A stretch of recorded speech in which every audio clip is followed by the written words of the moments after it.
Hello, everyone, and welcome back to another chapter of Experiencer Interviews. And today we've got another amazing story coming to us from Denmark. We have Kristin Tranum on today. Kristin, from a very young age, has been able to connect with life beyond what our eyes can see. Kristin describes her abilities and experiences as not a curse, but a gift, gently wrapped in this space-time reality. Her life experiences have been like an inwards journey, not just within herself, but also for others that are given the opportunity to meet her. During her father's near-death experience, she was present and communicated with the entity that arrived to take him into the next world. When her father came out of his coma, he could not only explain what he had seen, but he also understood the ancient language that was spoken. As Kristin says, it's important to understand the separation of body and energy for you to be complete. You are and will never be the body. It is first that day when you finally find yourself consciously beyond that you understand what's important. It was not the last time her father was given the opportunity to see this. 20 years later, after yet another incident, he had so many questions, but one stood solid in his heart. Who are you? Living a lifetime, understanding he was only the body and there was nothing after this, became his own journey to comprehend what is beyond this. Kristin's story is a fascinating story of her integration into our world with God-given abilities, as well as her understanding of how to connect and learn whenever the opportunity arises. Kristin says, our abilities to see beyond has barely started, and as a human society, we utilize old rules and history instead of creating new. Generally, we only believe what we see right in front of us. It's important to understand that we are both mentally and emotionally are one with our network and with these abilities. We can connect no matter how far of a distance that are between us. We are nothing within the vastness of what surrounds us, but yet we are everything that we need within. A body of water is always complete. Along with using these abilities in her professional life, Kristin is currently working with a small network of people on her psychology thesis into the quantum mind. Fascinating. So thank you so much, Kristin, for coming on.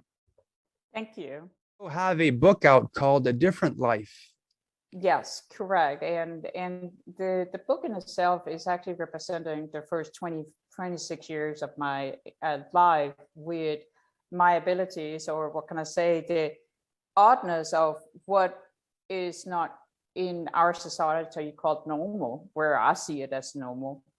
And in my book, I address actually how early this started and the struggle I had to come to terms with my family, not understanding that there is no ending. The body has an ending, but anything else has no ending.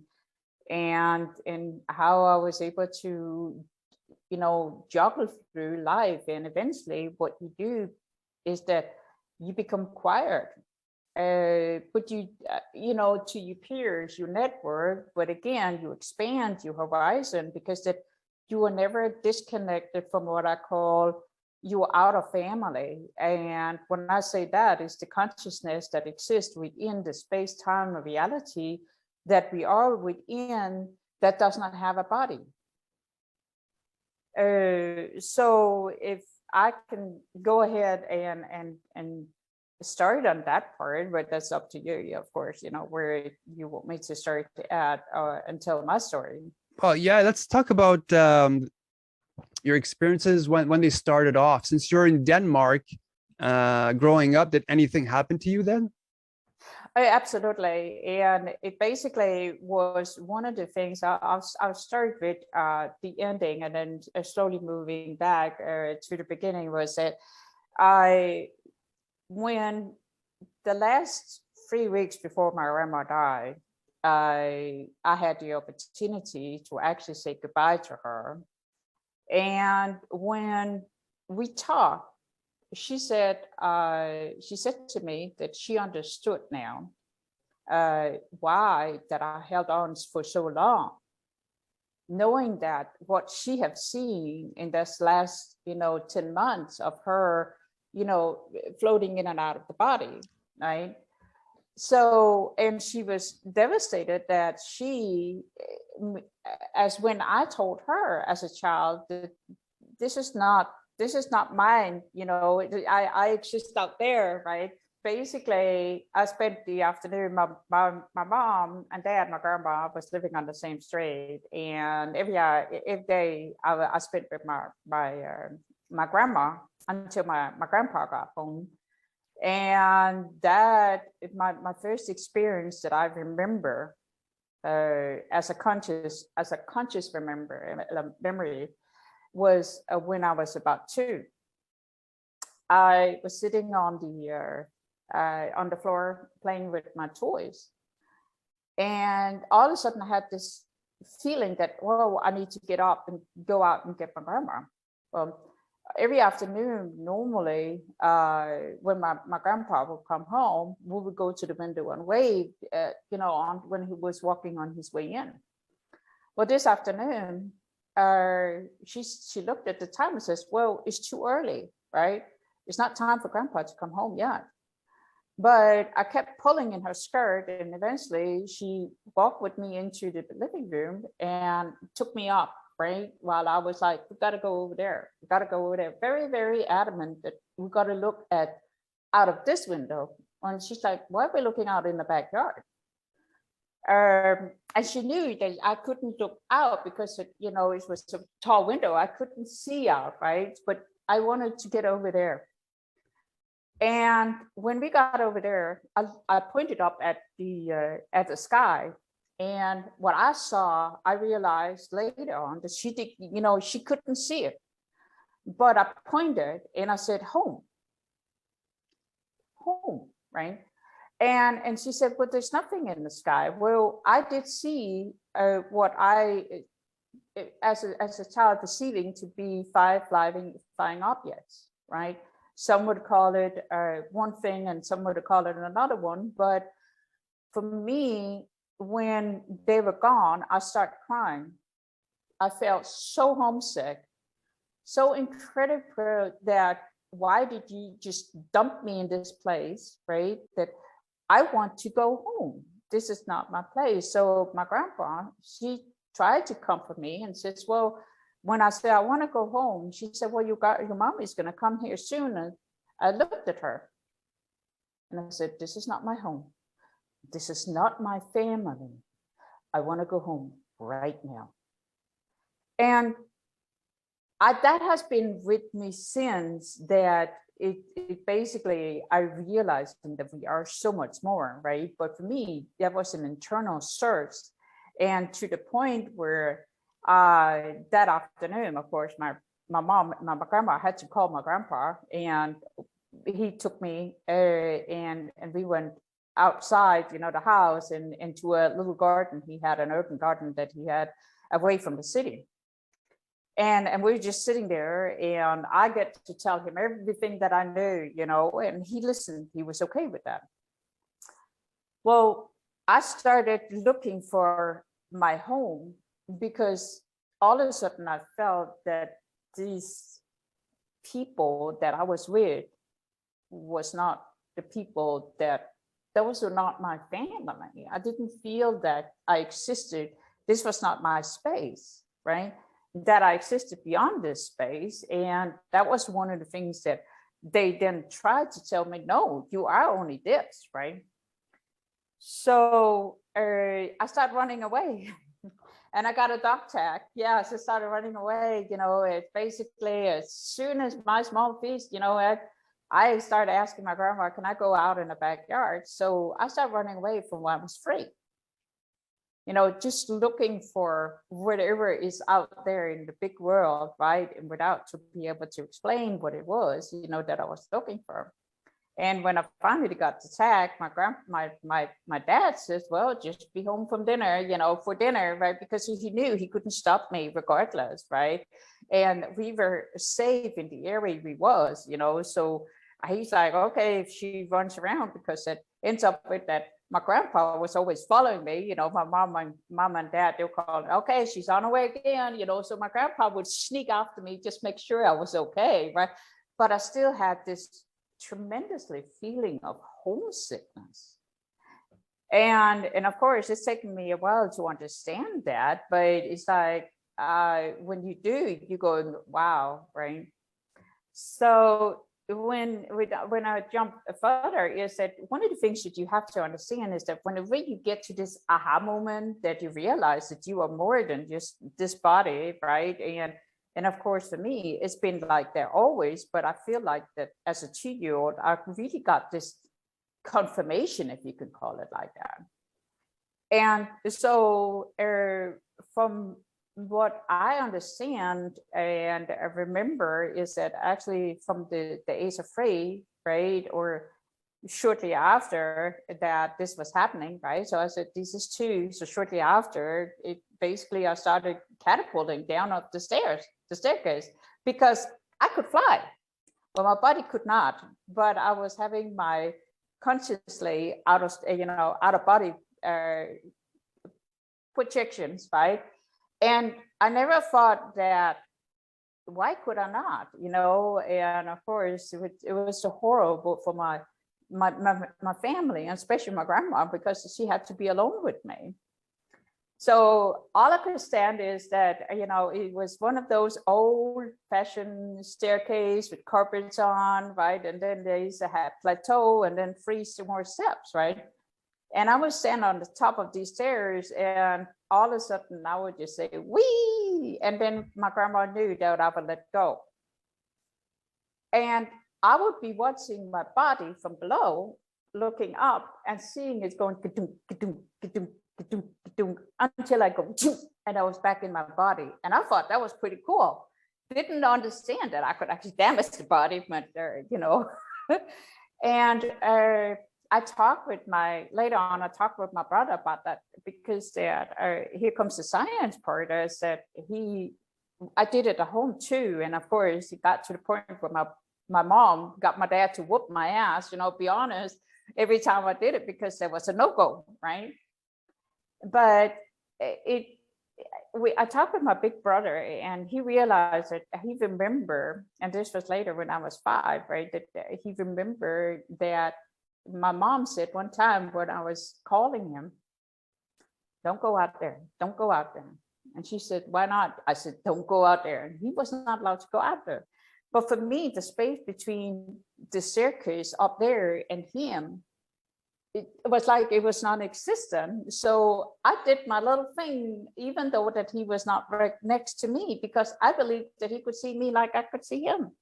Right? So that whole entire perception that the existence of space, is space, is, I do believe that all children doesn't have that, right? It's just a matter of navigating through it as an adult to understand that, children needs to learn in a different way, that it's okay that it doesn't exist, but you cannot damage your body, because that if you do, you really don't get another one in this lifetime, right? You got to wait until the next, right? But when you have a set of parents or family that doesn't understand that, and we see that, still a lot nowadays, that we have a lot of parents that doesn't understand that, of course, right?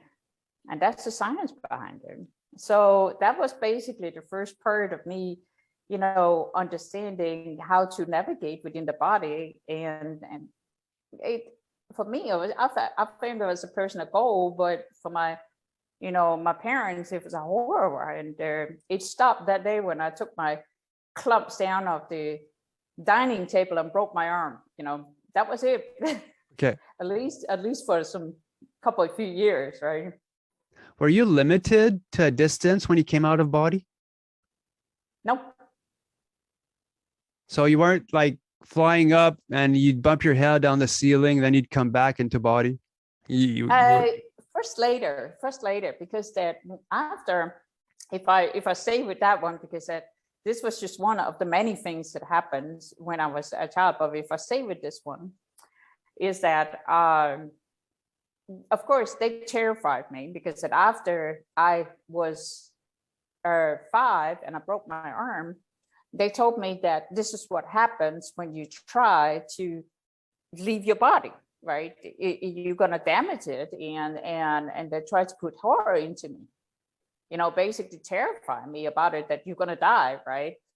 And so I was really, really terrified. I was really scared that I was doing something very wrong, right? That I was going to die, right? And at that point, I'm like, I still didn't, and it stuck together with everything else. So it terrified me because my view of life started changing. And it was first about the out of body was first when I became 9, and I overheard a conversation between my mom and my grandma, and because I took my dad came over one afternoon to get me for dinner while I was playing with my friends in the woods. And he stood down on a tree and looked up and says, "Hey, dinner time." And I took 15 feet leap down, believing that he could catch me. He couldn't. So I was knocked off conscious when that happened, right? And of course, the conversation was that evening, well, was that they were terrified that I started it again. But my mom said, "No, we put enough terror in her that she wouldn't do this again. It was just because, and I'm going, what do you mean by that? So you really don't know anything about it?" And that evening, I basically said, okay, well, I got to try again. So when I went to bed, I tried, and I got this out of body where the whole thing's just, everything started heating up, and I could feel the tingling sensation in my entire body. And then I thought it was like my sister hitting my toes, and I'm going, why are you doing that? Right. And I opened my eyes, and I ended up looking straight into the ceiling. I go, and boom, back in the body, right? Because I got scared, because in that moment I'm going, oh my gosh, I'm dead. And it took me about 14 days before I did it again. Curiosity gets the worst of you. When I did that again, I'm going, no, the ceiling is not going to be my limit. Outside, I could feel how the wind was moving my hair, right? And how it was basically, I could feel how the wind up there was basically moving, and everything around me, and the feeling of being really, really light, but also projecting what I felt like that I was wearing. And it was an interesting observation. And the older I got, or the more trial I tried, the further and further I got out, right? So which means that eventually I ended up sitting outside the planet. And for me, when people ask, where do you ground? I said, I ground in the entire universe. I don't ground in the planet Earth. I ground in everything, because everything is connected, right? Everything is like elastic spider web, right? So that's what I normally say, that I connect in, right? So yeah, I knew that was not a limitation. Wow. That's crazy. Did you see anything when you were out of body? Because a lot of people that I've talked to, as soon as they came out, sometimes they'd come face to face with an entity. And I do, and but I don't see it like that, because again, it's depending on defining what you are. Because one of the things that happens was that if we just go a little bit back, is that when 2 years later, when about 2.5, I'll say it this way, when I was about 5, that was shortly after my little sister was born, I had the same feeling that someone was there flying over the trees while we were out driving. And in that moment, I realized it felt more familiar, and it was the same ones that I remember from back when. And when I tried to reach over, because I was sitting behind in the back seat behind my grandma while my mom was driving, I tried to reach over to my grandma and saying, "Sit, look up," right? And I heard, "Don't do that. They wouldn't understand. They wouldn't see you." They wouldn't be able to see us, right? And I realized that they wouldn't, because they don't have that perception, right? It's like, if you don't understand what it is that you see, you won't see it, okay? And so I felt again this tremendously homesickness, like, this is home, right? And I'm in the wrong place, wrong time, but I'm supposed to be right here, right? And I'm like, this is okay, and I said, okay, I would I wouldn't do it at 8, and I talked back.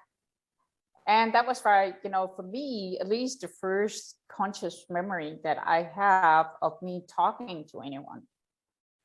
So if we jump further, because like I said, between those times, there has been a lot of other things happening, not just this, but if we stay with this, is that after I have been looking in of people's windows and being outside the planet and, basically just out of body, or flying out of body, I said, I want more. And at that moment, I said, I want some training.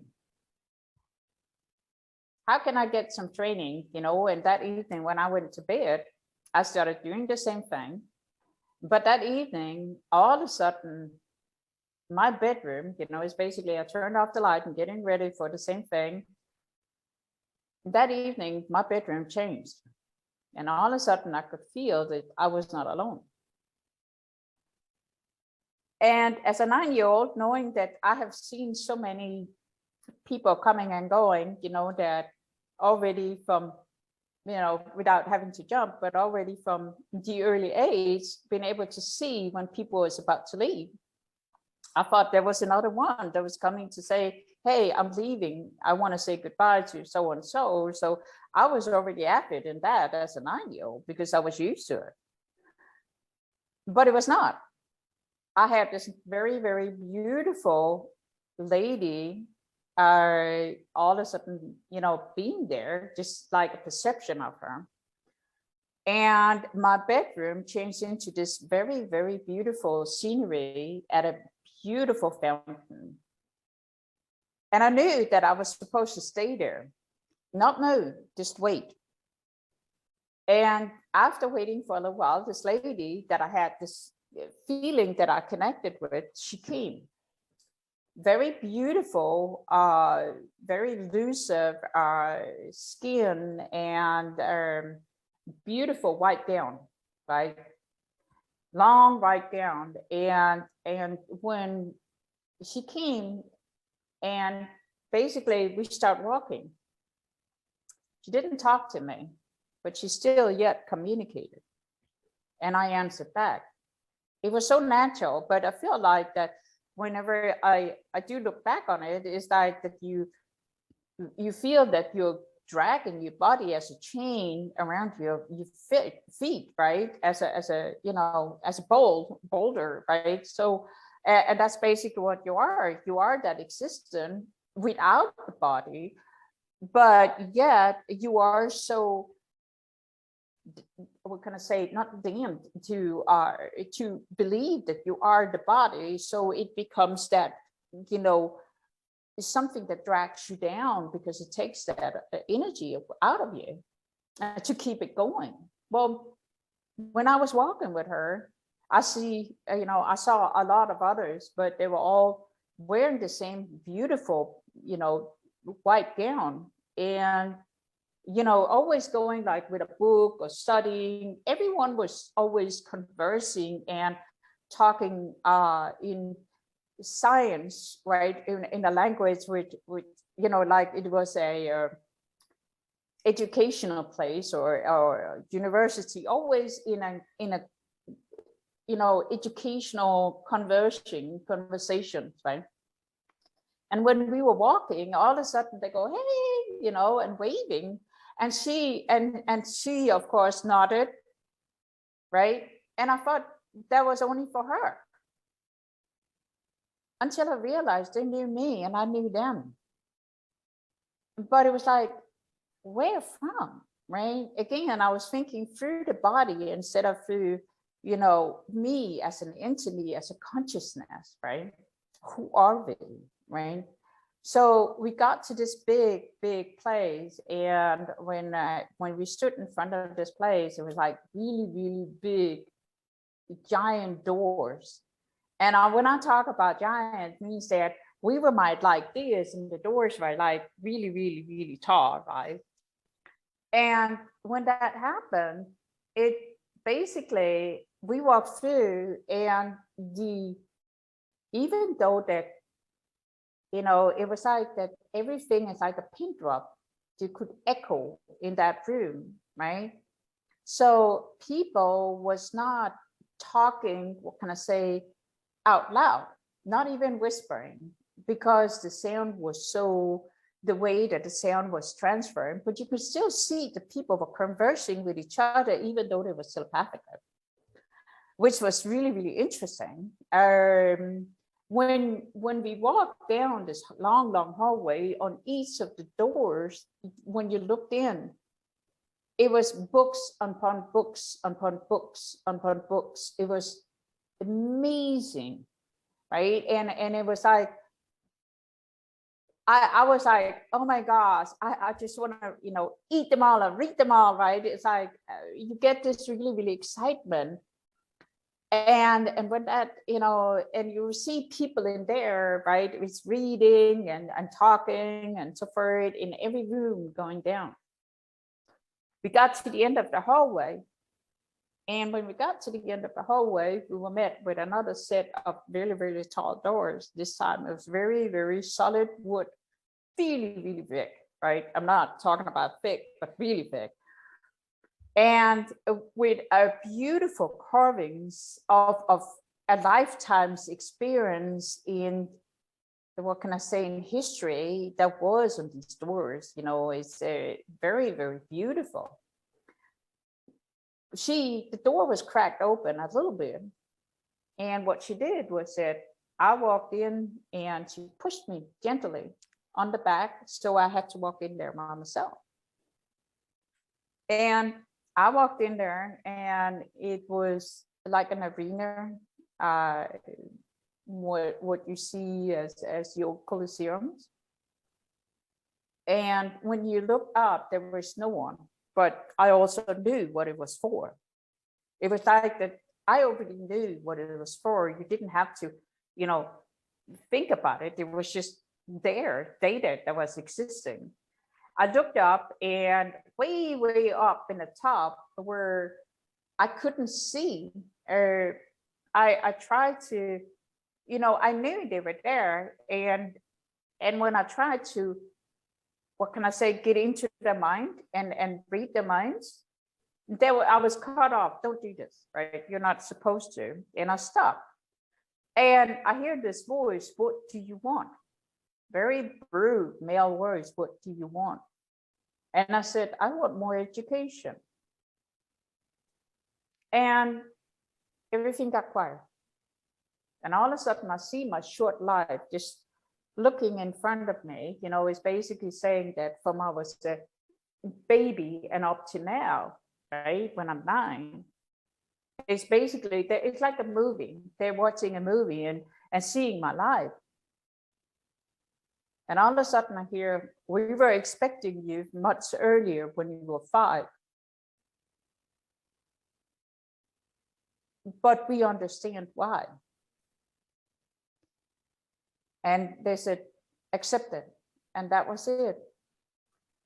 And after that, every night, as soon as I said education, I was picked up and I was put in a classroom setting, and say it this way.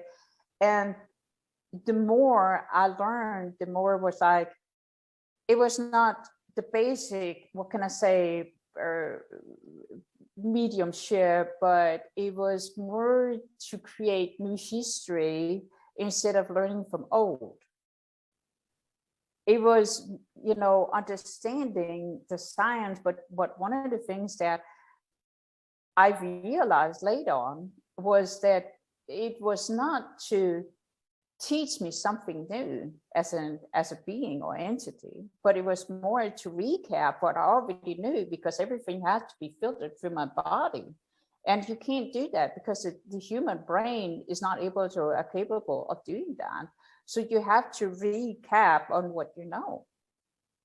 And that was basically one of the things that I thought was intriguing for me, is that be able to go back, right, and see not just me, but also, see other consciousnesses there as existent, right? And that's one of the things that I in my book called The City of Light, which is also the place example with me later on, whenever I felt sick or became sick, was the place that I was pulled to.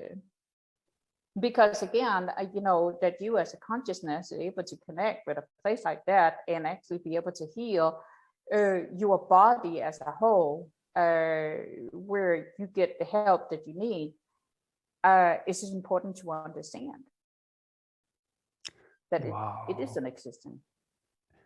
See, do you know where you were? Because when I'm listening to you talk or describing what you're seeing, I imagine myself as a human. Okay, so you're looking at books. So as a human, we know what books are. But if you were like another entity, you might not know what a book is. So how the fact that this place exists with books, it's as if this place was made for human souls because they know what they're looking at. So I'm wondering if this was like a place dedicated for human souls or entities that came to Earth. You know what I'm getting at? It's Yes, I am. And basically what it is that, from what I understand with the City of Light, and of course, which I call I don't call it my home. I call it educational place, because there's a lot into this. It's a lot deeper. Is that you as a consciousness has to create or exist more than just in the vastness of the universe whenever you are not within the body. And what you do is that you actually, as we are doing here, is creating a place where you can educate yourself within that consciousness that you are.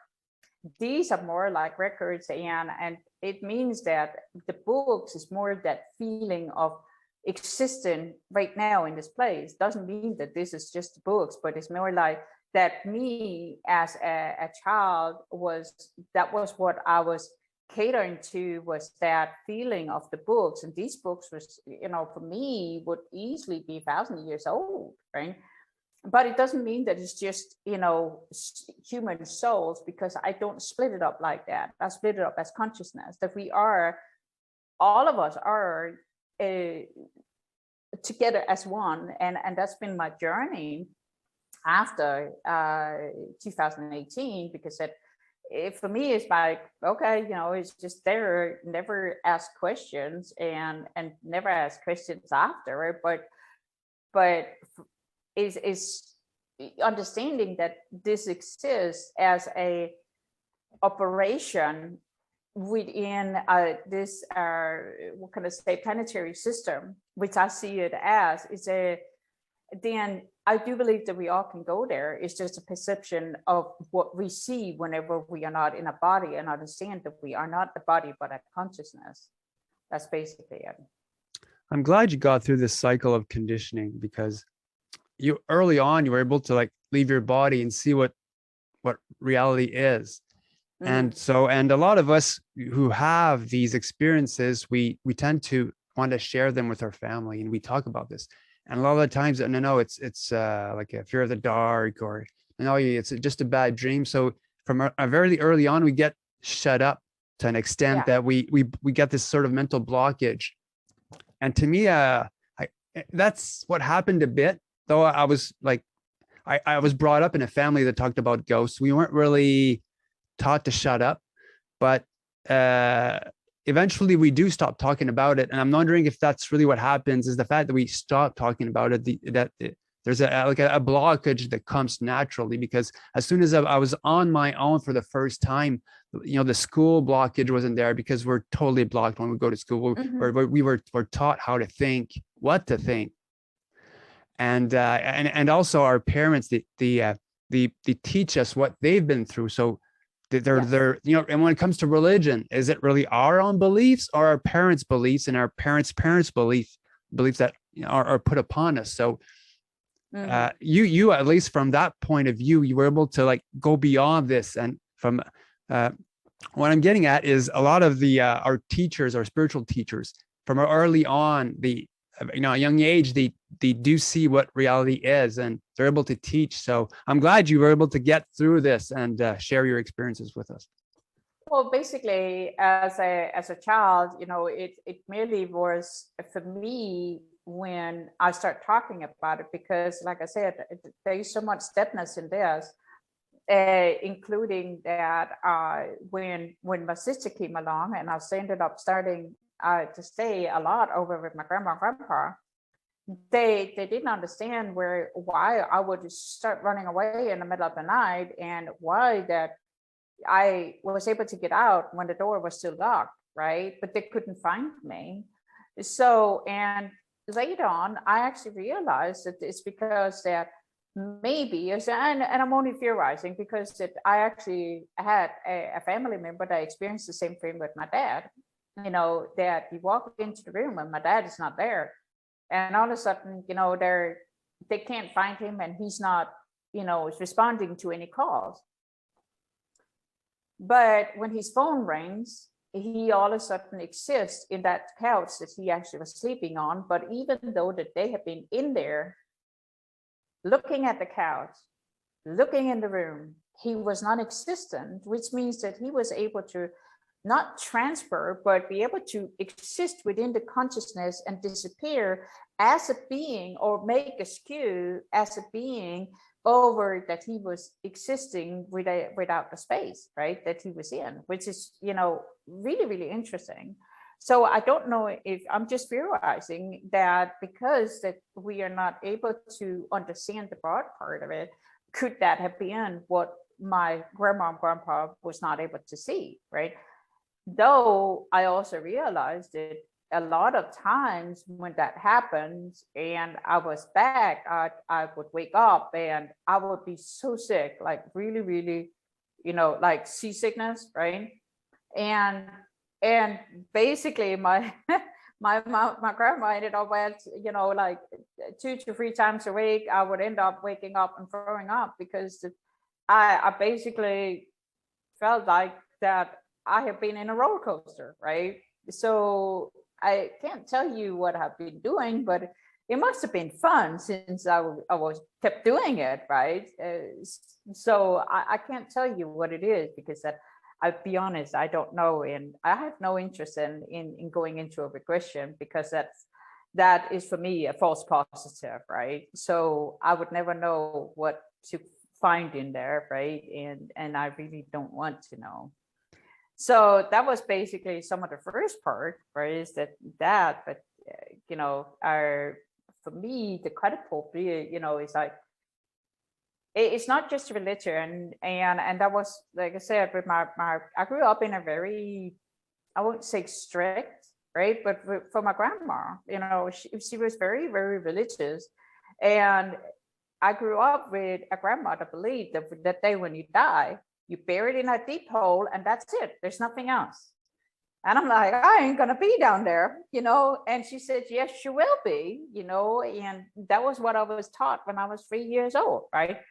So me talking about that when people was about to leave the bodies was devil's talk, right? And I got my first whoop ass when I was 3 for talking about that. When we met one of their acquaintances, says, "Oh, you're gonna die soon," and my grandma, she was like, "Oh my God, I'm gonna die," of shame, right? Because I would just point out, I would not have that filter to tell people they were not, right?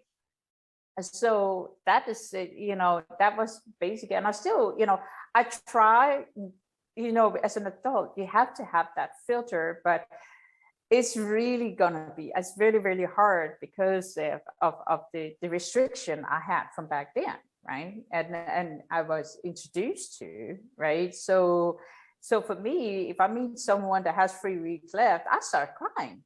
That's basically it. That's my response to it. And I hate it myself, right? Yeah. So Now, when you were out of body, I imagine that you would feel different densities when going through objects, going through the roof or stuff like that. yes and no. When I went through like into space, right? And I can explain this in a better way, maybe as one of the things that I always see is that I never seen, and that's one of the things I explained to a friend of mine here later when I actually bought this house, right, back then, is that you see the frame of the house, but you don't see the solid matter.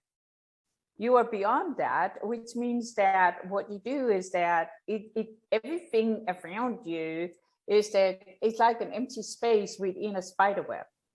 So what you see is you still see the waving spider web, right? But it's when you get really, really out there and understand the whole, what can I say, the concept of space, right? Is that you feel this motion because you become one with it. But as I did as a teenager, was that I wanted to try more, right? I mean, early teenager, it again took me to a different level, which means that I went ahead and in the evening, I went ahead and projected into a local library. And I hope that you cannot hear the dog. So one evening, when I went there, it's basically I normally just walked in, right? It's like that I see the boxes, right? And you have the basic template of the library. Well, and the only thing you see is the frame, the basic frame of the library, right? Where the basic, not the walls, but more like the corners, right? It's basically the frame of it. But everything in between disappears. It doesn't cease to exist in the space that you are in.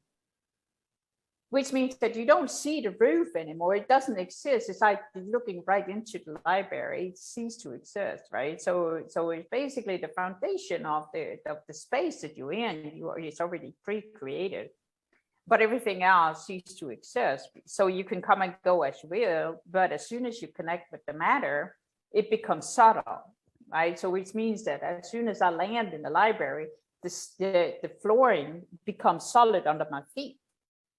Right? It doesn't mean that I drop through, but it becomes solid. And the book that I pick up becomes solid, right? But until then, that it doesn't become solid. It is just existing.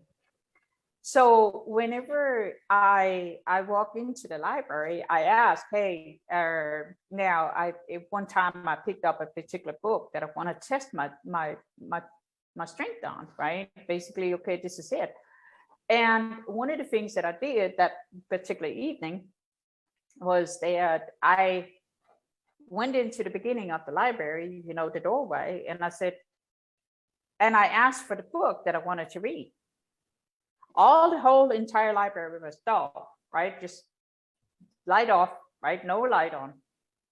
But this single book was standing up in a crispy white light, and I could go right over and pick it up.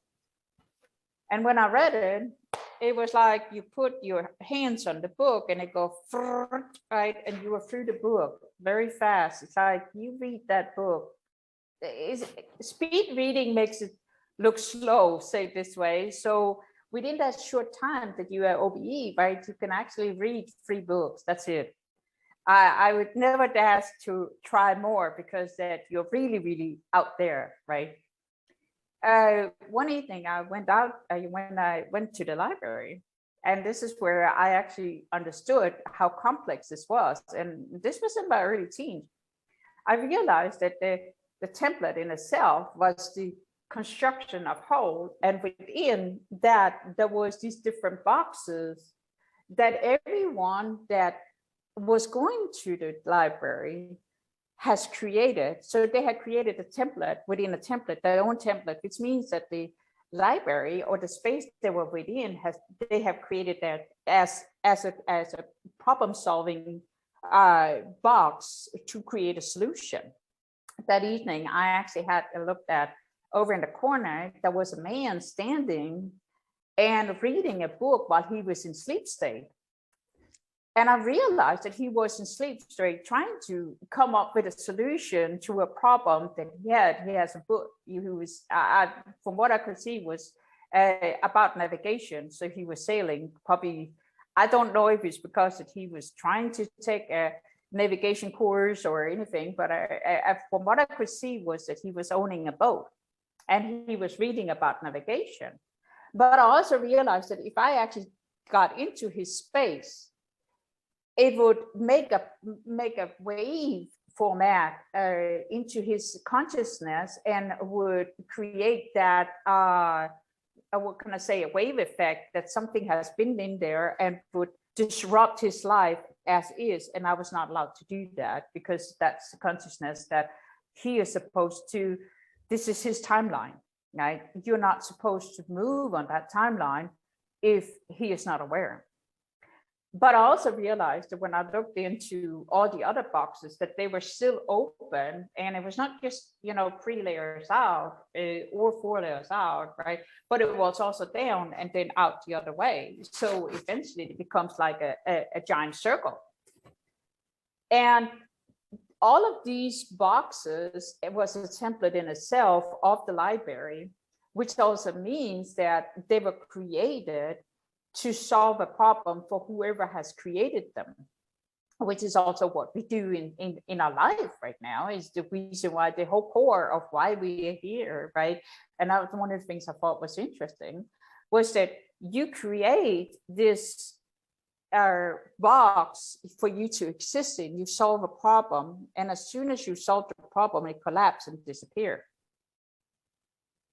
And which is also a reason, right, that, that it's not thousand upon thousand upon thousand of these boxes that were, but the only boxes that was open was those that still needed to be open, which means that creating that space that if you as a person can go back if you need to, but as soon as you found the solution to the problem, then it would collapse and go away. Remember, back then it was not computer, right? No computers back then, right? So not at least internet, right? So the basic computers, but not internet as we know it today, right? So if the library was the big computer, it was a big internet for us, right? So because of that, it was that perception, and I thought that was really, really interesting as early on to be able to see this and understand that concept of what we are as being, that we do exist in this time space to solve a problem that we have out there. And as soon as we're done solving this, our world collapses and goes away. Doesn't mean that the memory goes away, but the problem goes away. Could you explain to us, how do you get from the point where you are in your body and what happens until you get to that place where the library was? Like, is there a portal? Is there a light? What happens? No, nothing. That's basically what it is. One of the things that normally, for me as a child, I would go up, right? But until I got the navigation right. But then, and that moment that you actually get your navigation right, the space between you and the library collapse. It doesn't exist. It ceases to exist. So in that moment, you says library, boom, and you're right there. Okay. And that's basically the entry point. So you decide where your entry point is. And for me, it was basically where you separate, you come in at the front door, and then it separates into two, right? And that was where it would start. And I would start and look in, so I will hang above the library, above the roof and everything, but I would not see the roof. I would just look in like it's a box, right? The template in itself. And when I do that, what you do is that you go into the library, and then when you're in that space or that template of the main template, you actually has created your own. But you're within that main template, right? what you do is that you basically walk into your own template, because if you're in the core template, you will be able to have a ripple effect on all of the ones that's in there and existing, and needs to solve the problems. And you don't want to deal with that, because that gives a lot of headaches, right? Because that will create a different solution to the outcome of what they need to find, right? So what you do is that you actually open and create your own template within the template, the core template. And as soon as you actually make it into that, then you establish yourself within the boundaries of that template and becomes one with the solid matter. But until then, you're not. So so you described the library and the places you've been. Now, you've interacted with other entities. Do they have like a physical body that you looked at, or is it more an energetic thing that you could communicate with? No, it's basically, and I got to move, so much more forward in time.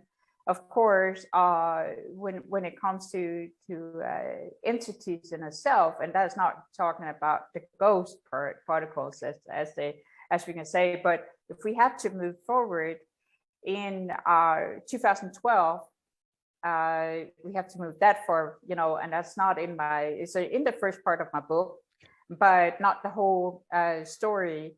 But in 2012, we had I was over here on an assignment as a consultant, and they have they had a storm coming in, and everyone is saying, okay, we're going to shut down and so forth. And I was like, I want to go to the beach house. We lost our mom two years prior, and we were getting to be close to, getting everything cleaned up. And I knew that in a beach house that weekend, it's going to be like rough camping, right? No electricity, no water, and so forth. So, and it's out in the middle of the boonies, in the middle of a huge military facility, right? A NATO facility right over here. So I knew I was okay, right? I was not scared or anything. But my girlfriend, she's like, oh my gosh, what are we going to do if something happens, because the storm was, horrible, right? And yeah, I'm so close to the coastline. I said, I'll tell you, I'll come and knock on your door. And she said, seriously, and she understood, so I went over there, and everything was charged. My computer was charged. My phone was charged. I knew that if I needed it, I could create a hotspot if I needed to get on a computer, and all these things. It's like every so often it works and doesn't work, right? So I had water in my car, for drinking, and then there was a wood burning stove over there. I was like, I'm gonna be fine. I got my sleeping bag. I got a couch over there. I'll be okay, right? And so knowing that it went on, I took off early and was driving. Those are about 4 hours, right? And shortly after that, I actually made it over the two bridges. They were closing them down because their storm was coming in. And when I finally made it over there, before I hit the town to get some, a few groceries, I called my girlfriend and says, hey, I'm over, right, on the other side. So I'm getting there. And she was like, okay. Well, I got into the house and got the wood burning stove going, and basically like, okay, this is it. Oh, this is good. Now we've got the warm and so forth. And I walk out to the kitchen and just look out. And when you look at it, it's a little house, right? So I have my the living room behind me. And then I'm standing and looking out at the kitchen where the car is parked, not so it's skewed, but right in front of, so I can see, I can see the car, and then I can see outside. And on the other side of this open area, there is a house up on a hill. And when I'm standing out there and looking, I can see that everything is just moving like this. The grass, the tall grass, right? It's standing like this. And I'm like, I feel in heaven. This is just awesome, right? so tiny, a little thing, and in storms so powerful. This is just perfect for me, you know, that you can hear how the chimes that's sitting in the ceiling is going ding ding because that everything is shaking. Oh yes, absolutely. So when I look out, all of a sudden I see this look like a funnel, right? Like a jet stream coming from the dunes and down, right? But it was, you know, it's not coming down like this, but basically it looked like it was coming all over the dunes, but it was like a funnel, right? And I'm going, this is weird, right? And the more I looked at it, it was not like a, you know, funnel that, you know, but more like a jet stream, which, you know, from, you know, planes, right? And I leaned over, right, over the kitchen sink to see, because I couldn't, I was skew out of the eye, you know, basically now it's opposite. So basically coming from the bees, right, I couldn't see where it's coming from. So I was looking over, you know, to see if I could see anything on the side, right? And it just looked like it was coming, you know, from the dunes, but all of a sudden it stopped moving a little bit. And we don't have tornadoes over here. But I could see all of a sudden it was making, it comes up from above, right? And then come down and make a 90-degree turn. And I'm like, what is this, right? Because now I'm able to see it right out, you know, in front of me. I don't have to lean over and look out, right? So now I can see it in front of me and going, what is this, right? We don't have tornadoes or anything. And I'm just standing there looking at it, and all of a sudden it opens and you just see these figures coming out, white entities of solid, it looks like solid matter coming out, right?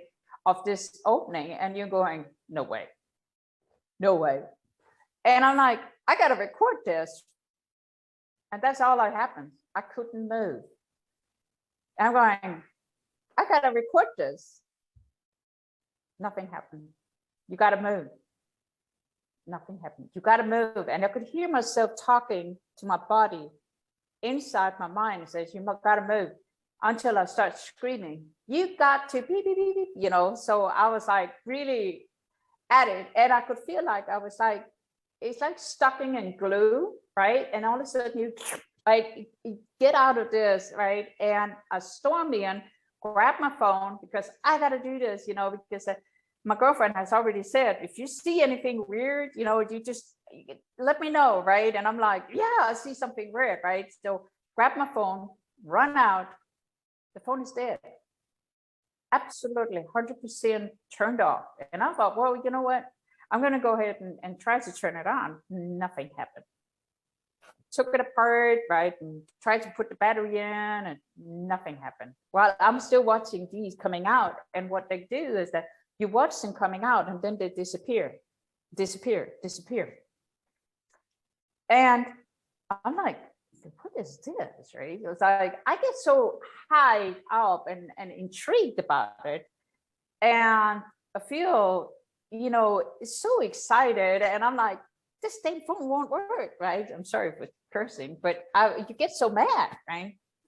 So I going, okay, well, if nothing else, I can grab my computer, because why should my phone be out of battery, right? You take the battery out and put it in, nothing happens, right? You run in, and the guy says, okay, well, I'm going to go ahead and turn on my computer to see if I could plug in my phone in case that, you know, I wanted to know if I have to run into town later to turn, you know, to charge my phone or anything.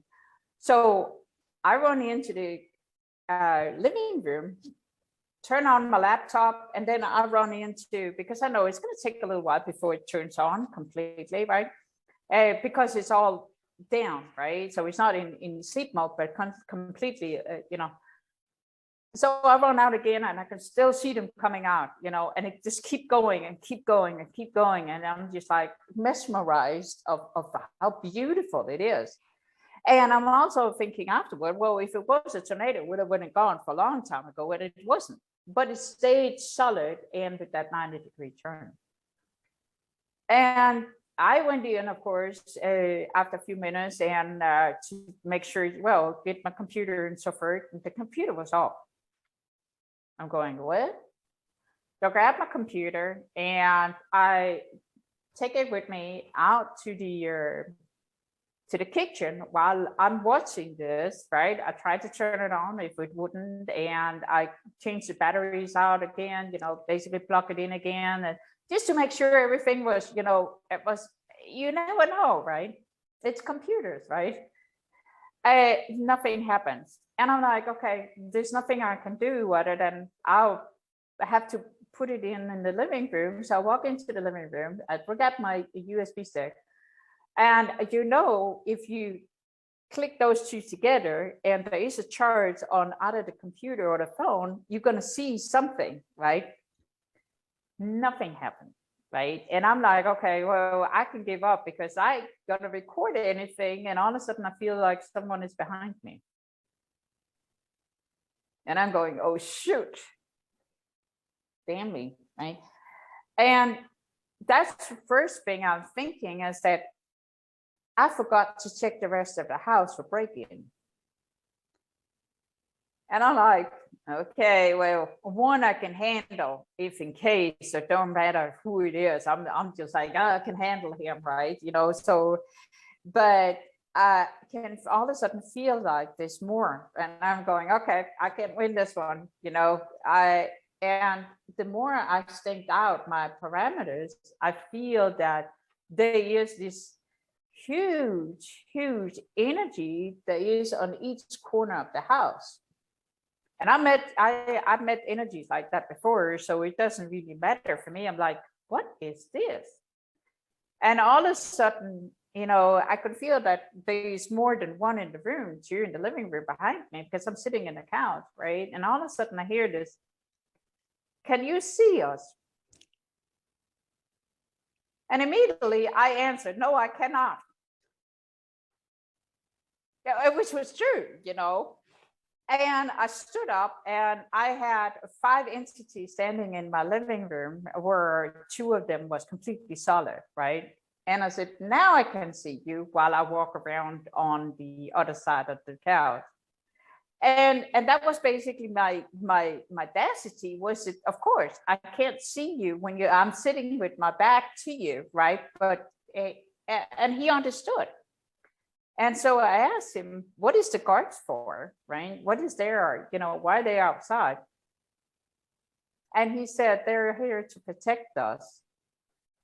And in that moment, I understood why, because you never know with the body. And that was one of the explanations also God was that whenever you are consciousness within a body, the body can be so deluded that it will immediately attack whoever it is to enter, even though that they might know each other. Well, he and we talked very shortly, right? And all of a sudden, he's like, when he's trying to introduce me to the others, right? Which is I have in a part of the book. One of the guys from the back, he stepped forward, and I know precisely who he is.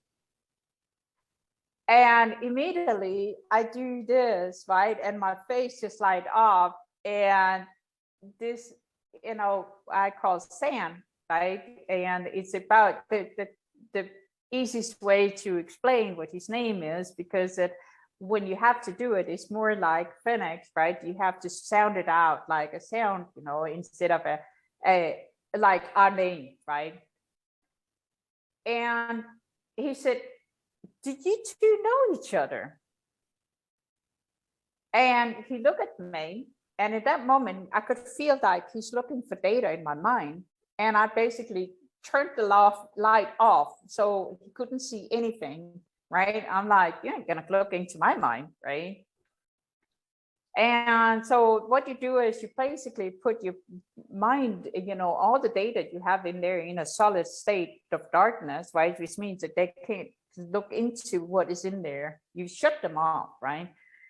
And he turns to the person in the back, and he looks at him, and all of a sudden they start conversing, but not like us right now, verbal, but telepathically conversing. which is an old ancient language. You could see the data was floating in the air above them. And I was just reading it, right? And watching what they were talking about. And he turned to me and says, "Can you read our language?" And I said, "Yeah." Like, why not, right? So he turns back to my friend in the back and he tells him who I am as a consciousness, not as a person, but as a consciousness. And then he looked at me and looked back on the person in the back. He said, "Well, she's not supposed to be here. There was no one supposed to be here. That's why we're coming down here." And the guys in the back, he said, "Yes, we made sure she was here because you two needed to meet." And I was like, "Well, thank you." That was really, really an interesting introduction, say it this way. Well, the Sam told me, because they ended up staying for probably about 40 minutes or so. We had a very long conversation. And what they were a delegation, not they are, but a delegation of the Council of Five, which also used to be the Council of Nine, or what they call it. This is one and the same thing, right? But they're existing here within the sun, within the space, but not just, they're not just here, but can be solid within this space too, right? So they have been taking care of this place for a very, very long time. And one of the things that they're making sure that this is a uniform place, not just here, but and in the solar system, but also the planetary system, which is a cluster of 5 solar systems, right? And we on that matter talked a lot about what's going to happen in the future and why they're here and so forth. And one of the things that I did ask, and which is the reason why that I wanted to start putting some of these things out too, was that I know there's a lot of people that's interested in communicating, right? And it's a matter of how you want to communicate, right? Because if you're not in the same, the right frame of mind, they ain't gonna do that, right? But one of the things that he was explaining, because I asked, well, how many of you came down that day, right? And he said 300,000. The 300,000 that came in that day, and I was like, wow. And he said, well, and that was the reason why that he believed that no one was here. That was the reason why that he was, chose that place, because it's so solid, right? And as there's nothing out there. No one is out there. And so the point is that we like I said, we talked a lot and wanted to about what was coming and what was the reason why that the human race is not able to get out of this solar system, and what is needed, and machines and so forth, and all these basic. One of the other things I asked for, of course, was that, is this how you look like? And he said, no.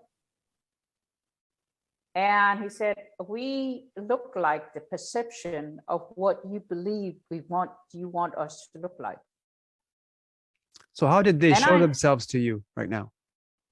He was looking like a Nordic. So if you look into the Council of Five, right, as you see, right, he was, the general looked like a buffed, and I will tell you this, he was buffed, right? It's a different in the ballgame, because there's a whole lot more anatomy about this that I think that the human race is not ready to understand yet. And I understand that too, because it's not something that you're supposed to, if the human race understand what they're able to do, and we are able to do as an entity or a consciousness, I don't think that well, I don't know what to say. It's like, it may be something I can do whenever it's off channel, right? But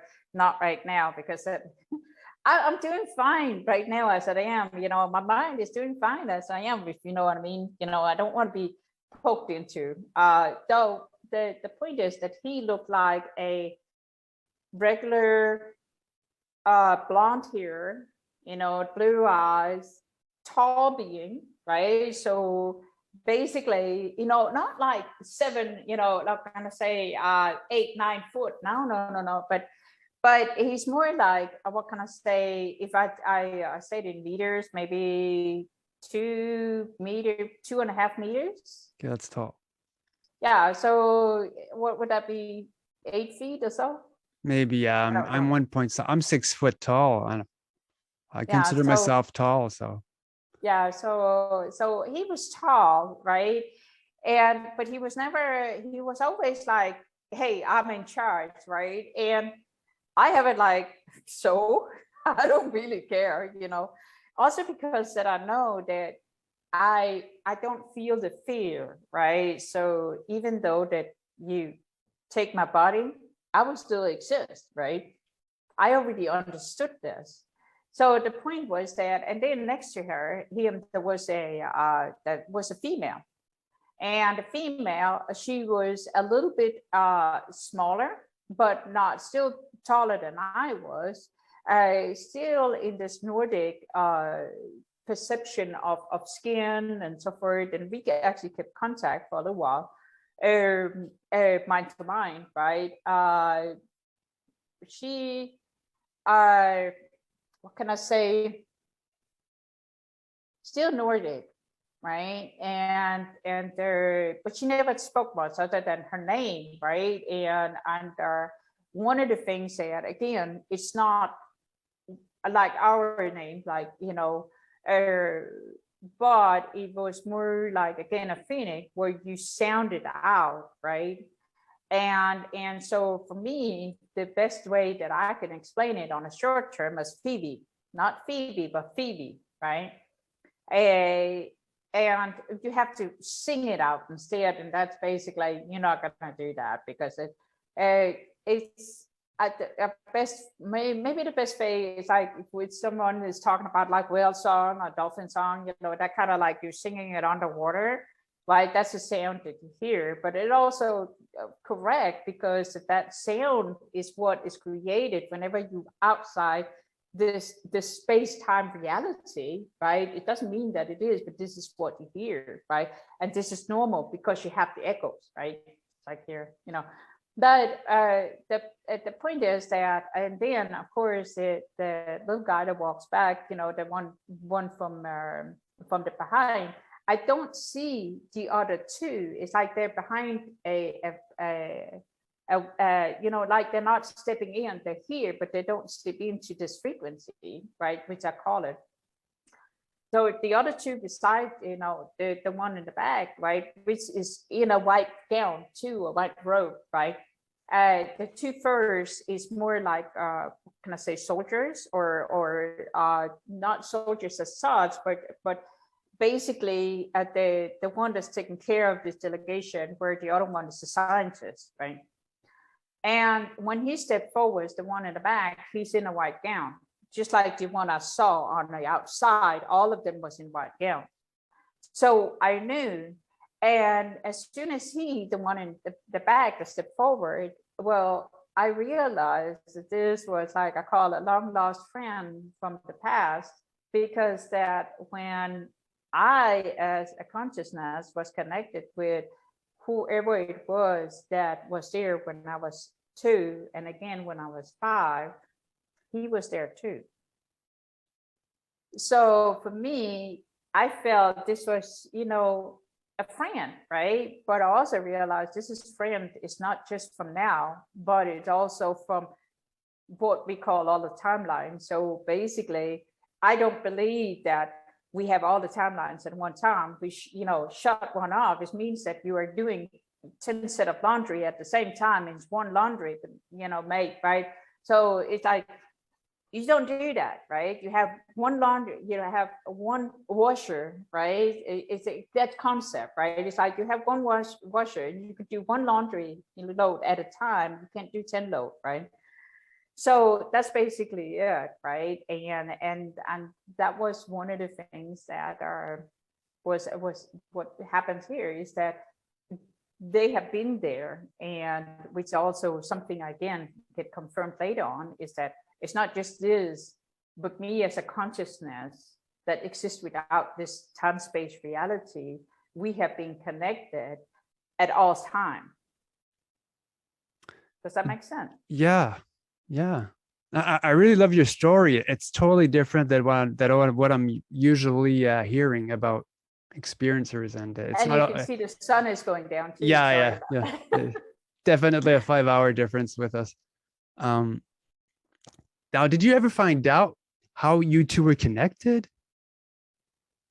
Or Yes, yes, I did, and the reason why that I sing with him or the one in the front. The one in the front is a medical doctor that is facilitating or looking over the different, the different species. And one of the things that he is that on the scientific level, don't see it as medical doctors, as if you see medical doctors, if that means, anything. But one of the things that he is a medical doctor and a scientist within the human anatomy and the body form, which also means you got to look at it as a whole and not just as a one solid piece, right? So you got to look at it as anything from the DNA to what happens if the body goes, what happened on a grand scale, right? So that's basically it. That was his, and that's the reason why that he said, well, this is the reason why we need to connect, because you got to understand as a consciousness why you're here and existing in the space, and also because that they were trying to prepare this place for what was coming and what we are seeing right now. now, can you get into the plan that they have for Earth? Is there one? No, one of the things that, yes and no, of course, but one of the things that is that because we talked about this a lot too, because I wanted to understand what my role and everyone else's roles is in this, right? Because again, we have to look at it from not the human perspective, but the conscious perspective, right? That what we see here versus what we see out there is something that is already known within the grand scale, right? And I understand that, and that's one of the things a lot of people are trying to tap into and understand.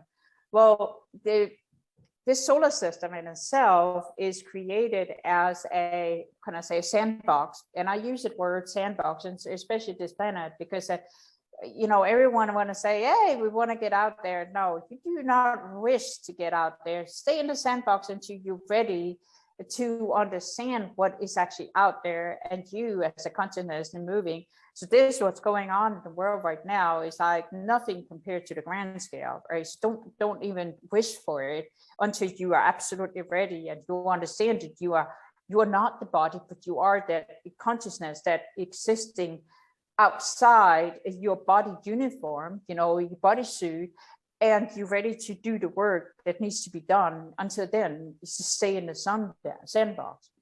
I asked about that with also with sand, because I want to have a confirmation, and the reason why that that they were there, the reason why I was supposed to be there, and he said, well, I asked him, so why not let the humans be part of this and say, step up to the plate? And he said, no, not yet. And he said, it would be the same as giving a small child a sharp knife to play with. They would not know what to do other than, destroy themselves and everything else that is around them. And that's the reason why they need protection. And that's the reason why we're here, because we as a race, as a human race, is not something that are, what can I say, is ready to catapult out where the real, the real life is, right? They don't have the concept of what is going on out there. And I understand that, because that, the point is, they can come and go as they please, and they can read into everyone's mind. They can alter whatever it is that people want to see, because that's the flexibility that is within what they call the matrix. Could you imagine me or someone else? We do have all these conspiracies, but some of these is true, but it's also on a level that you really don't want to get out of that sandbox before you understand the basic concept. And until you do that and understand that you are, whenever you're in the dream state, is creating an illusion of what is ceased to exist whenever you do not exist, as you do come out of the dream state, and it's something so vast that you have to really, really get into it. I do like some of the teachers that's out there that is slowly showing people the right way, but it has to be solid, and it's not. And until that it is, that you as a consciousness, that you understand that separation, then we're not ready as a society, as a human society, to step up and be part of this big, and which is the reason why that we need babysitters, or the human race need babysitters, because they will not be able to understand that big matter, what is existing out there, and I understand that. So, to be honest, is that yes, they want to step up, and there has been a debate about it, because that and they are getting help, right, as we see, but it's a matter of understanding what it is they are asking for. And one of the things that we debated or we talked about was exactly that they are in a deliberation, whether it is the human race a actual race or just animals, because they are considered animals for some other races, which is the reason why they're being treated like animals, because they are, on the grand scale again, right? And that means you have to look into on the grand scale, you have to look into what defines an animal, right? An animal is the one that doesn't understand that they have a consciousness that actually are controlling what it is, the uniform they're in, or the suit they're in, and that's basically what it is. As soon as the people, in core, make that tilt and understand that you are coming in as a consciousness existing within this body, that you are not the one that's controlling the heartbeat or the flow within the body, but you exist as a consciousness. Well, then we can start talking about it. But until then, yes, they're still in the diaper state, and they will stay there for the next 100 years. There has to be at least 3 generations of consciousness coming in that has a solid matter of understanding that before they can make that tilt. So that's the reason why they're there, because there has been a debatable whether should they be executed, right, as animals and be just that, or should we define it as a race, as a consciousness, as a race of individuals, that humans are equal to the other ones out there without defining them as animals, right? Oh. So how long did this entire experience last? This one, probably about, for the conversation we had, probably about 45 minutes or so. We had a long conversation. Wow. And what happened when they left? Did they just disappear? He basically, no, I went ahead and turned on my phone and my computer as normal. And he told me that they have turned it off, basically to get my attention. And one of the things I did was that I called it, instead of download, I called it an upload, right? Because the way that it exists, again, we have to look at, the existence in space, right? So it's kind of like, when it comes to computers, it's kind of like, are you downloading it down to your computer, or you uploading it into a cloud, which is a server, right? It's the same thing, you're downloading, but you call it upload, right? So it's merely that matter, and that was one of the things that we were talking about. But when they left, it was like everything went back to normal, and I'm like, nice, right? I think that you get that confirmation, and of course, when I was on my way back on Sunday, which is after the weekend, he actually came back, and that conversation that we had was lasting a good hour. So, and their base, as they call it, or their existence, is in the Himalayas. Really? Yeah. Okay. Wow.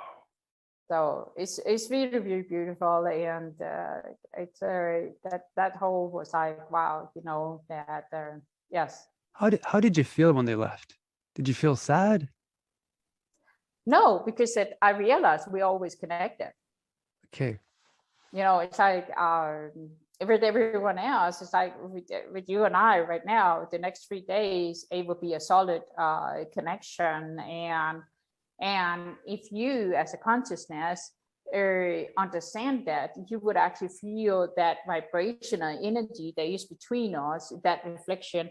And the deeper you get into it, you will be able to feel the emotional ups and downs, right? And be able to reflect or understand that, which also means that you will, as soon as you start feeling it and you open up, you'll be able to see the visual of what is going on.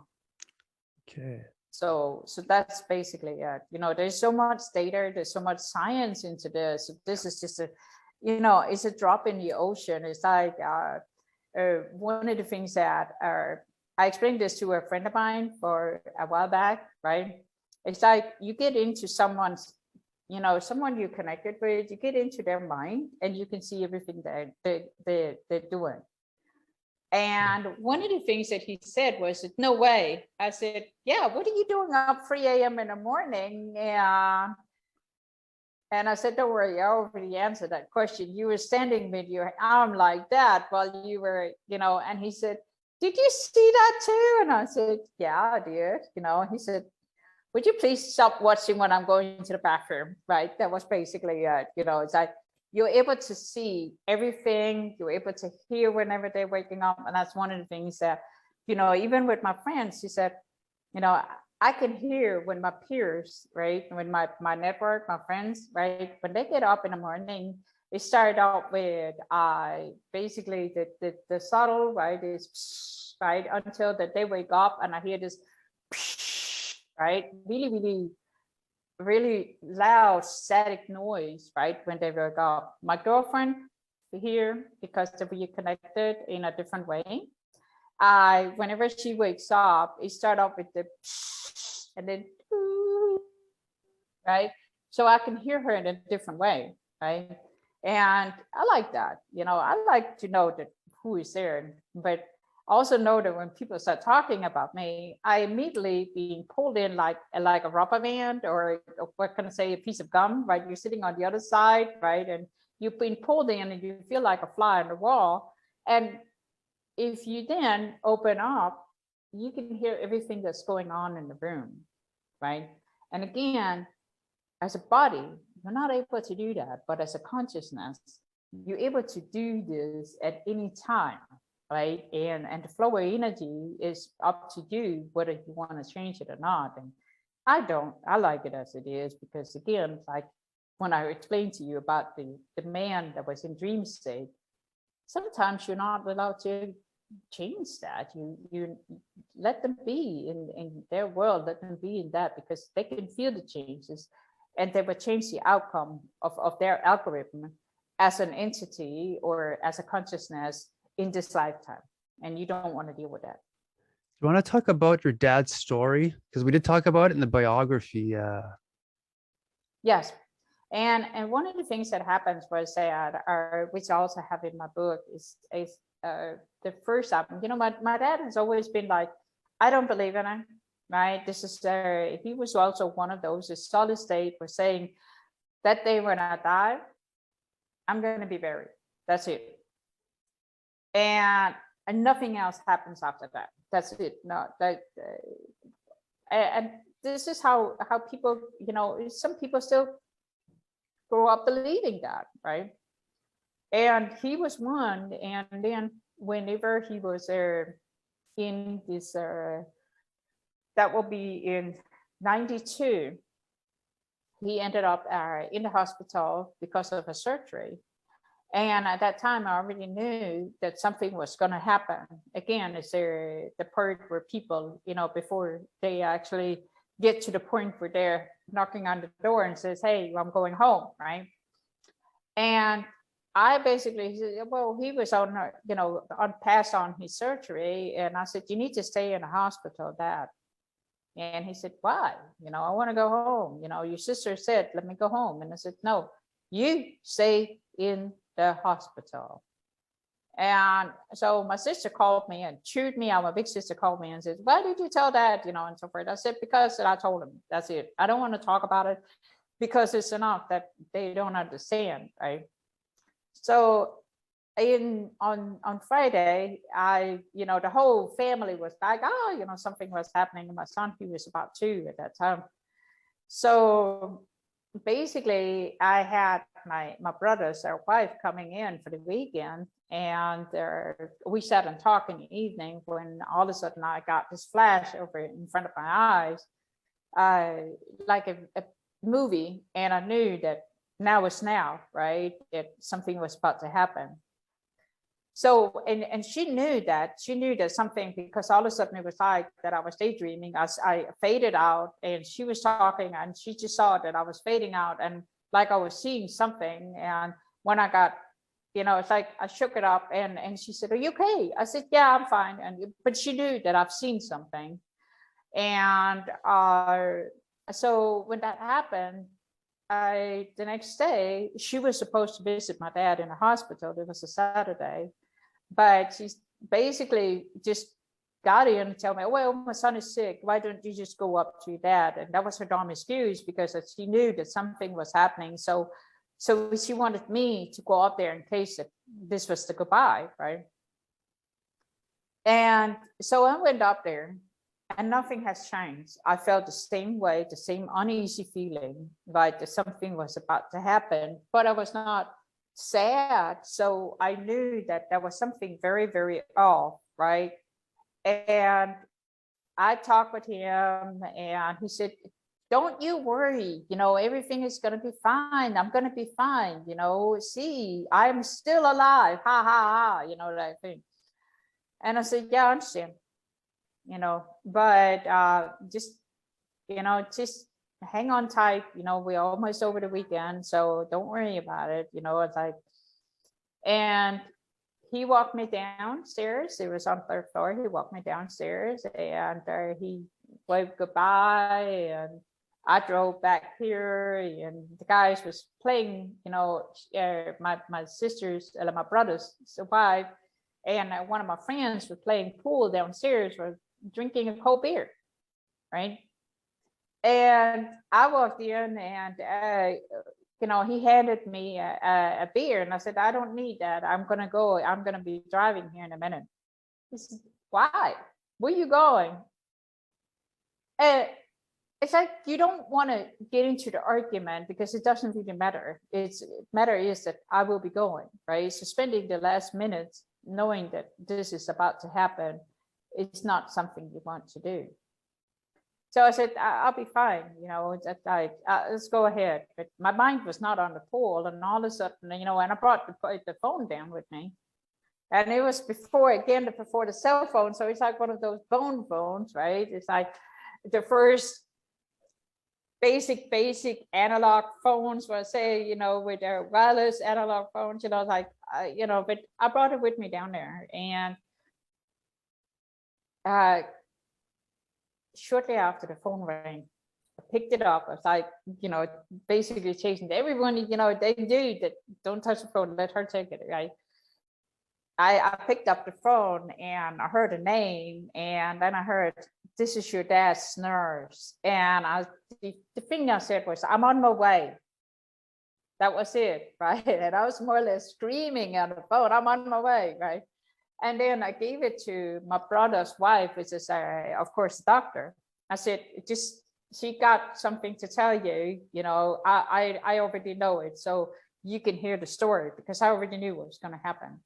I was not expecting what to see, but I knew what was happening. So I drove with everything that, I probably had gone to jail for speeding, but I was driving, with beyond the speed limit to just get there, just have another second, right? And when I got there, I, before I got there, she opened the window and said, "Hey, he's there and there," right? So I knew where the ICU were, right? So they had changed the place, and I'm like, "That's fine," and then when I got up there, I went into the ICU, and I was like, "Don't do this at home," that kind of thing, right? But I walked in there, and when I got in there, the room was filled with nurses and doctors that were, basically going on CPI and defib and everything, and all I hear was, right? And then, and he was laying like this with his arms out from the, and looked more dead than alive. And in that moment, my legs just crushed under me, and I start screaming.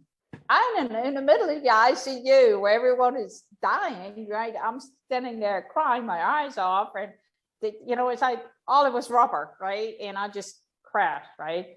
So the doctor and nurse were just rushing and picked me up and into the room, the coffee room, and I was just, "Is he okay? He's gonna be okay. He's gonna be okay. He's gonna be okay," right? In that moment, I crashed on the floor, dead, to get him, into, basically get a heartbeat, right? But he had been dead for a while. So what they did was that they introduced coma, so he stayed in coma for 5 days. In those 5 days, I started out with, my brother's wife said, "Don't worry about it. We'll take care of your son. We're going to stay in the house." So at first, I was sitting on his, when you see the bodies laying like this in the room, he was the only one in the room, of course. When I sat on his right side, but then at the end, I see that the what some would call an entity or consciousness or whatever is that, or some would call him the angel of death. It doesn't really matter, because it's still part of the big thing, and which is also part of what we understand within the Council of Five. They are the one that's executing of moving the consciousness out of the body, which is something that I've seen so many times, right? So I knew who this person was without knowing him personally. And when I saw that he showed up on my father's left side of the bed, right, I moved over on the left side and said, and held on to my dad, where I, little by little, every so often, did like this.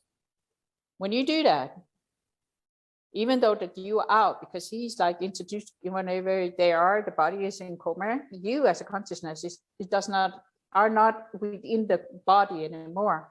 But whenever you do the pressure, you do get this jab, like a ripple effect, which also means that you are reminding your consciousness, that, hey, you are still attached to the body, don't leave.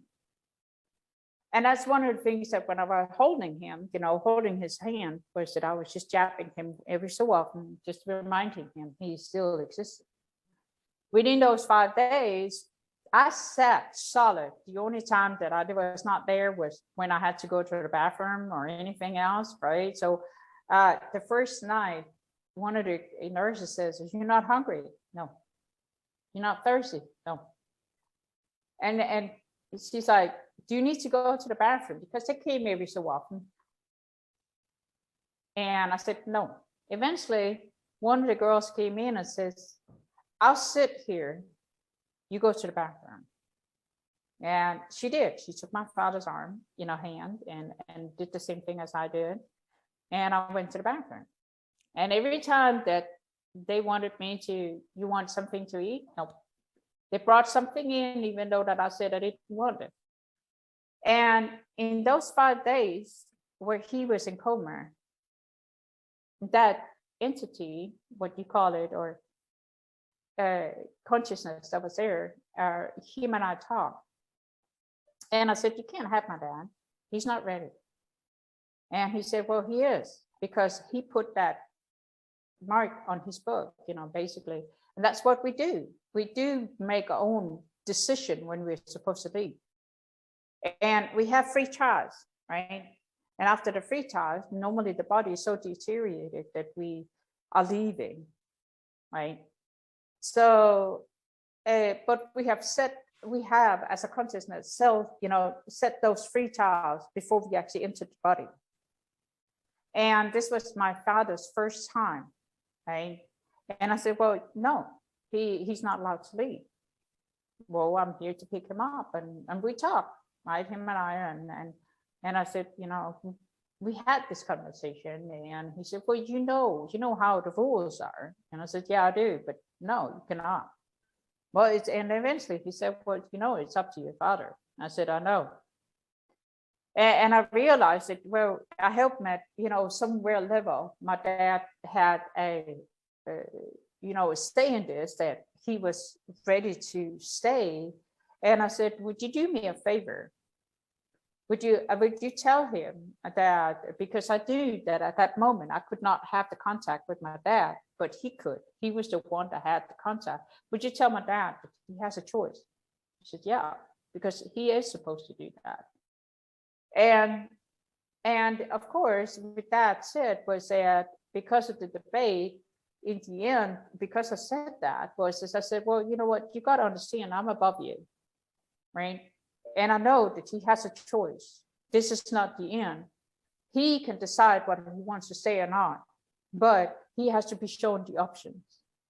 And he was. He was shown the options of what they're with a family, but he was also shown the hardship that's come with coming back to the body. Not just the rehab, but also all the problems that would be coming in the future. He actually was showing his entire future. So he was making sure that this is what he was going to deal with, and this is what he's going to battle with. And he's like, "I got my family, even though that they were trying to slaughter each other, but we're Vikings, so why not, right?" So, but basically, he was showing all this, and at the same time, this was after where this being actually went back, and you call it being angel of the consciousness, it's like, if angel, right? You use whatever words you want to use, because it all is connected, right? And when he was shown that he had an option or choice, he said, "I'd like to see that." And he was basically what he called transported away from the hospital room and into this beautiful place with a lot of flowers and so forth, where of course for him, this is what he creates of what I call a garden, right? And again, it's a place of peace and quietness that you create within your own space. So it doesn't exist within your own self. So you make a mock-up of what you want to see within this space, and this normally what is white space, right? So when you say you go to the light, what you do is that you create another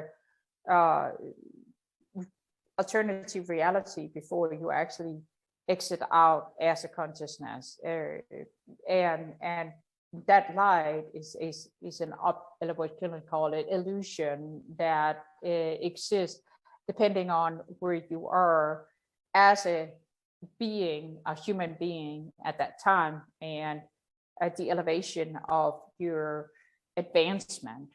So the white space can be a big storm, but it can also be a garden of flowers, right? And for him, well, it was that, and he was showing, and then again it was like a big tablet, like if it's, what can I say, it's written in front of you. He was showing this, that not just as a written in his past life and what he's done wrong, but also why he's done it, what he considered wrong, or what was considered wrong within the society, what he's considered right, and what he could do to change that, and how his future was going to be, and his alternative future if he did not change. And eventually he said, well, and that's one of the things he told me afterward, was that he said, I saw that a tremendous love that my family has for me, even though that you all hate each other. But it's beyond the physical. It's something that I would never get. This is anywhere else, that this, internal love that you feel bonded within these consciousness that exists within this time-space reality right now, within the bodysuit that you believe you have been creating, right? And that was what brought him back. And of course, when he came back, it's like, after 5 days, he looked at me, he says, are you still sitting here? And I said, where else do you want me to be? When what else do you want me to do, right? It's like, but he was showing that, I had been sitting solid in that chair until that the nurse came and picked me up with my collar and says, shower now, you stink, and basically they, my family has brought clothes to me, so I could. And she said, well, make sure we do the same thing with your dad. Just get in the shower and we want you, because that, it's like, I said, that's okay, but I did, right? So after 5 days, he said, he wakes up and smirk, right? You're still sitting here, that kind of thing. And I thought that was funny. So I went home and came back a couple of days later, and because I knew that whenever that the entity was gone, that my dad was going to be okay, right? And then when he came back, then everything was going to be fine. And then I went back for a couple of days later, because I went home and had a long nap and a good shower, and had to talk with my son about what was going on. And he said, well, is grandpa fine, or has he gone, and all this. And he was able to visit with grandpa for a little short while, right? So when I got back and we were alone in the hospital room, my dad says, I saw you. I said, okay. No, I'm seriously, I saw you. And I said, where did you see me from? And he said, well, that's the weird part. I said, no, there's nothing weird. He said, yes, in my life it is, but in yours might be normal, but not in mine. I said, so what? Up from the window. And you got to remember that the ceilings in these hospitals room is like, what can I say, maybe 9 to 12 feet tall, right? So really, really old buildings, right? So it's like, okay, and what did you see? Well, it was kind of like me being there, but not there, if that makes sense. And I'm like, yeah, it does, because it, I've seen it before, of course, when I OBE, right, every have, you see that you do not connect with the solid matter until you're ready to connect with the solid matter, right? And he was not, because he was hanging outside, right? So I said, what did you see? So he explained to me everything he saw and all the conversations. And he said, well, I saw, I, I saw you guys talking. And I said, I'm going, how can you see that we have been talking? Because we were communicating telepathically. So it was not like you and I is talking right now. The guy I was talking with, the angel up there, the entity that was sending by the end of his bed to picking up, I never talked with him like you and I, but I talked telepathically with him. So he could not have seen me talking with him. And I said, how did you see us talking? He said, well, that's the strange part. He said, what? Well, it was hanging like strings above you. And I'm like, oh, you did, so he was reading that this ancient language of his existing, and no, it's not like that. It is a really, really a very ancient language that is the core of mother language, all language that exists here now. That's the interpretation I'm going to stick with until I change it. But that's basically it. It's a very beautiful. But one of the things that, and this is basically when you go into basic, is that what is all matters is, again, if you go in and look at your heart or your kidneys or your any conditions that you use in the body, you basically come up as a language. And one of the things that you read it from is from a button and up and not up and down. Most languages, right?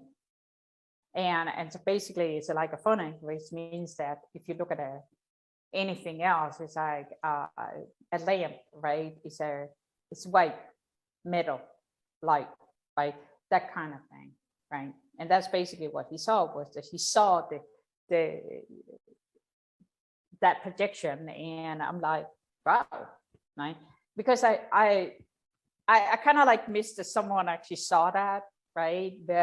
And I guess that I was surprised when he told me that he saw that, because I thought that no one else could see it. I have been able to see it since I was 3, and I had not understood it before I became a teenager, but now I understood it, right? And every so often I do see it, and I know that I'm not alone. Has he, is he still with us right now? No, he left in 2015, and that was basically after a visitation in dream state. I normally put my body to sleep before I go to sleep. So which means that if someone walks into the room, regardless, right, I wake up immediately, right, to any sound there is. And 10 days before he went into the hospital in 15, he came and said goodbye. And I'm going, no, Dad, we'll go and talk in the morning, And he said, no, it's time to leave. I'm going to leave now, right? That was the consciousness that came and said goodbye. And again, like a chain on the foot, right? You also project whatever it is that you want you to project, which means that he projected his own bodysuit, right? Instead of just the consciousness in itself. And so when he went into the hospital, I knew this was it. And he understood, and there was like, he understood in a certain level, right? But he tried, and the best thing that he could come was family, right? It doesn't mean that it's family. It means that we are connected. We all family, right? But he understood it at that level, and he became 93. So what do you expect? He's in the old generation, right? And so the day before he actually left, I was like, you got to fight this, right? And he was in and out of within those days that he was in the hospital, he was very, very sick. And I called in and told the nurse, hey, just put the phone down to his ear, right? And she said, well, he's not there, right? He's sleeping most of the time, and when he wakes up, he's very delusional, right? It means that he's not aware, right? I said, that's fine. Just put the phone down. And I told him, fight, God damn it, fight with all you have, right? Because really, you and I need to talk. And, it's some days later, right, he actually was getting better, but he got to the point where if we talked the day before, it was a Wednesday, And he said, would you do me a favor? And I said, okay, what is it? He said, I'm so tired, I want to leave. I said, I know, I've been waiting for you to say that, right? And he said, would you please tell your, and he's used the word family, right? And I think that's really, but it's great, you know, because if we all connected, it's all family, right? But I don't see it like that. It's like more on the outscale, it's like when you look in, right? So, but he basically said, and this was his interpretation of it, because he's like, you know, how else would you interpret it that you can talk about something that you know, that and understand you're not the body, but your consciousness, right? It's really, really hard to explain that to someone in that age, right? How are we able to do that, right? And he said, well, would you please ask them to come and pick me up now? I said, are you absolutely sure you want to do this? He said, yeah, I want to leave. I want to go home now. I said, okay, I'll do that. So I did. And the next day he was picked up, and in the evening, at 10 o'clock in the evening, our time as in Denmark, he died. So it was his choice, and I was okay with that. It's hard, but he knew that now is now. You know, he said, my body is deteriorating. I don't want to deal with this anymore. And I understand. So you have a choice. It's not like you don't, you know. So how long from that first NDE experience to now, how many years passed? Well, this was in the first NDE that he had was in 92. And then the next one where he actually saw the same, he said the same entity, which means that you are actually connected with the same collection of people that's coming to pick you up. That was in 13, I believe it was, just 2 years before he died. And that was one of the things that, you know, again, it's like whenever you understand that whole concept of just coming and going, right, that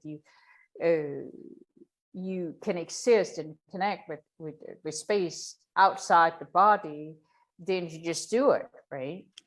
And that's one of the things that it scared him to the core, you know, and of course started catapulting his own journey. Like I said, was that it started out with it because he had prostate problems, and you know, on Friday the whole bag, the tube and everything fell out, and they couldn't get him into the hospital, and the nurse and doctor wouldn't come, right? So basically he stayed a whole weekend without going to the bathroom, which is horrible, right?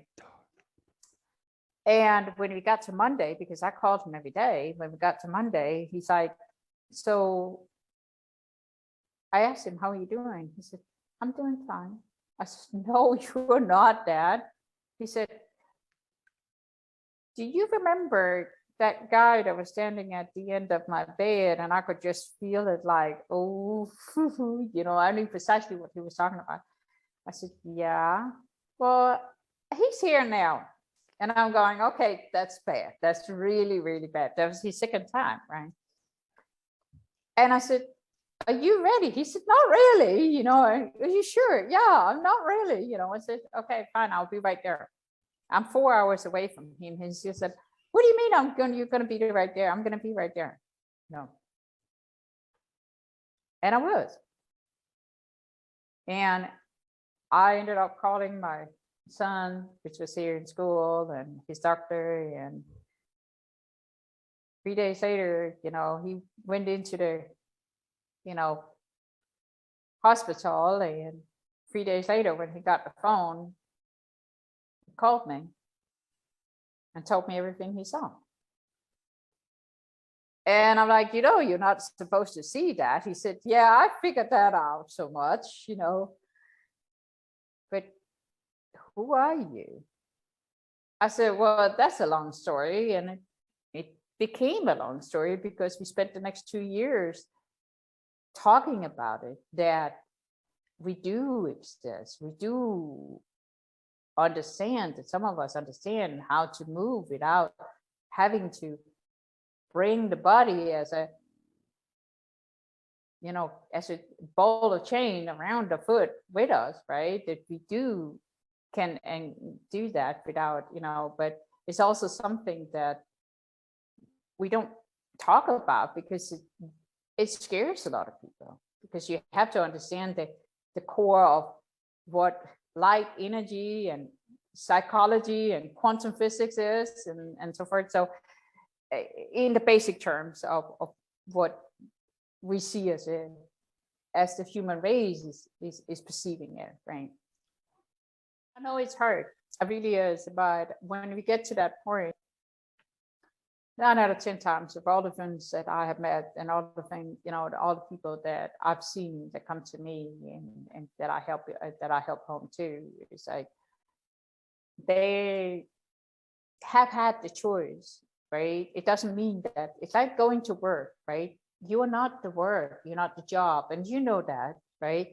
It means that you're here to do a task. As soon as you're done, leave. But it doesn't mean that you're not connected with the consciousness.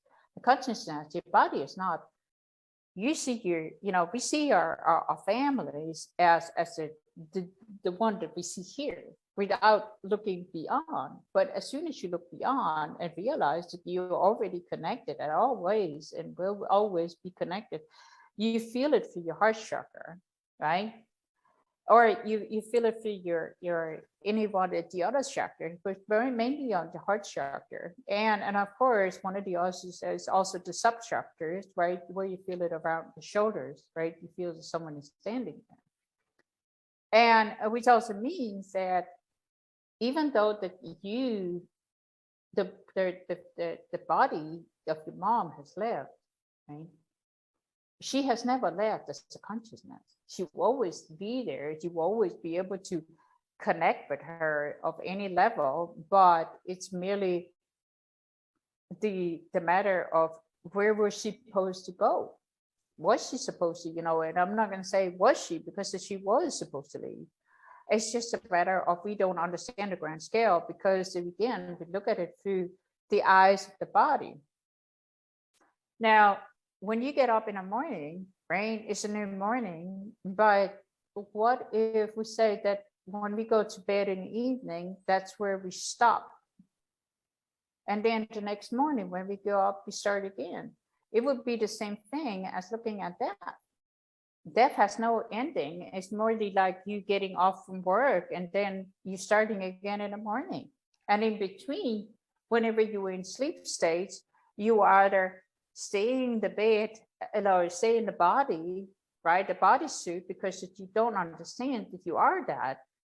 And you've been bombarded with impressions from your network, which means that whoever it is, example, whenever you're extreme sensitive, you become this reality that you're creating within the dream state to solve something. It doesn't mean that it becomes a solid state, which means that it becomes a solid state on a white layer, or in a white box that you create whatever reality it is.